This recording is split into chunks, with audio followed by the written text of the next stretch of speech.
नमस्कार मंडळी, कसे आहात? बरे असाल अशी आशा करते आणि पुढे जाते. खूप दिवसांनी आपला व्हिडिओ येतो म्हणजे जवळजवळ 3 ते 4 महिने झाले असतील. पण मला खरं सांगायला जाऊ तर मला खरंच जमलं नाही.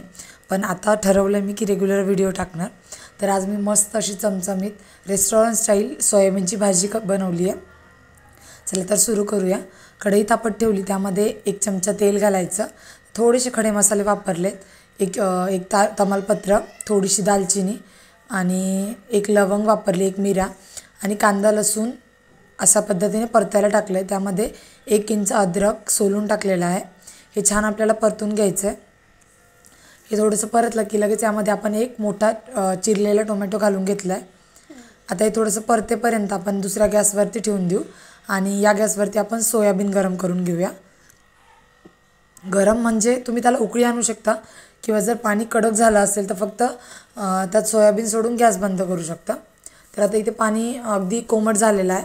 यात सोयाबीन टाकून घेते आणि थोडंसं कडक होईपर्यंत त्याला उकळून घेते. जर म्हणजे असं तर होत नाही, पण सोयाबीनच्यामध्ये अगर काही सोनकिडे वगैरे जाऊन बसलेले असतील तर ते गरम पाण्यात बाहेर येतात. आणि अशा पद्धतीने आपण आता सोयाबीन जे आहे ते थंड करायला ठेवले, म्हणजे पाण्यामध्ये थोडा वेळ ठेवणार आहोत आणि नंतर आपण ते गाळून घेणार आणि त्यातलं पाणी पूर्णपणे काढून टाकणार आहे. तर आता हा जो मसाला तयार झाला आहे त्याची आपण मस्त ग्रेव्ही बनवून घेऊयात. ग्रेव्ही मी तयार केलेली आहे. कढई तापत ठेवली आहे. आता इथे बटरचं यूज करते मी. थोडंसं बटर घ्यायचं आणि त्यामध्ये 1 चमचा तेल घालायचं. तेल तुम्ही तुमच्या आवडीनुसार कमी जास्त करू शकता. मी जास्त तेल वापरलेलं नाही. तुम्हाला जर तरी पाहिजे असेल तुम्ही तेल थोडंसं जास्त वापरलं तरी चालेल. आता इथे मसाला जो आहे तो तळायला टाकलेला आहे. आपण थोडंसं परतून घेतला की यामध्ये कोरडे मसाले घालून घेतलेत. मी इथे हळद, चवीनुसार लाल तिखट, 1 चमचा कांदा लसूण मसाला आणि 1 चमचा किचन किंग मसाला घालून हे छान असं मिक्स करून घेतलं आहे. आता याला आपल्याला इतपत परतायचं आहे की कढईने असं तेल सोडलं पाहिजे आणि मसालाही सोडला पाहिजे, म्हणजे कढईला वगैरे मसाला चिटकायला नको. आपल्याला लगेच कळतं की कितपर्यंत मसाला परतला आहे. अगदी जर टाईमवर पाहायला गेलं तर आपल्याला 9 ते 10 मिनटं लागतात हा मसाला परफेक्ट परतायला.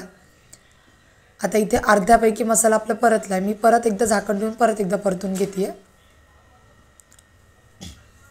आता पुन्हा एकदा परतून घेते आहे. सोयाबीनमधलं पाणी अशा पद्धतीने काढून घ्यायचं आहे.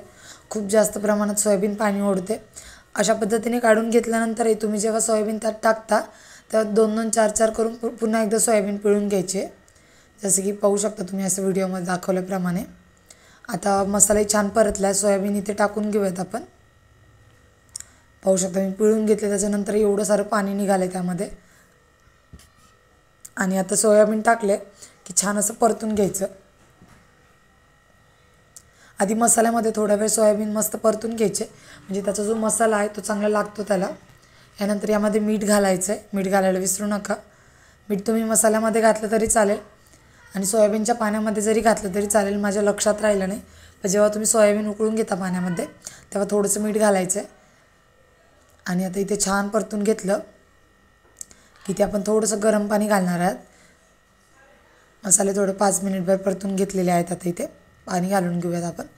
मी इथे थोडंसं पाणी गरम करून मिक्सरच्या भांड्यामध्ये घालून इथे घालून घेतलं आहे. आता तुम्हाला भाजीची कन्सिस्टन्सी कशी हवी आहे, घट्ट की पातळ, यानुसार तुम्ही पाणी कमी किंवा जास्त करू शकता. मी अगदी मीडियम ठेवलेलं आहे, जास्त घट्टही नाही आणि जास्त पातळही नाही. तर अशा पद्धतीने आपली भाजी ऑलमोस्ट रेडी झालेली आहे. आता आपण याला उकळी काढून घेणार आहोत, पण त्याआधी इथे हातावर मस्त क्रश करून कस्तुरी मेथी घालायची आहे.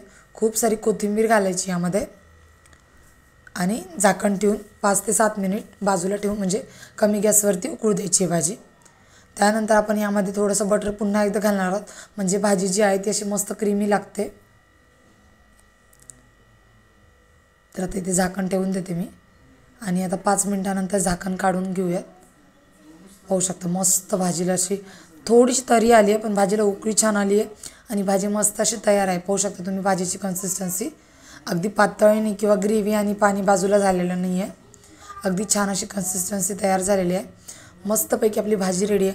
तुम्ही या भाजीला ज्वारीच्या भाकरीसोबत किंवा पोळीसोबत किंवा पराठा, तंदुरी रोटी कशासोबतही एन्जॉय करू शकता किंवा भात.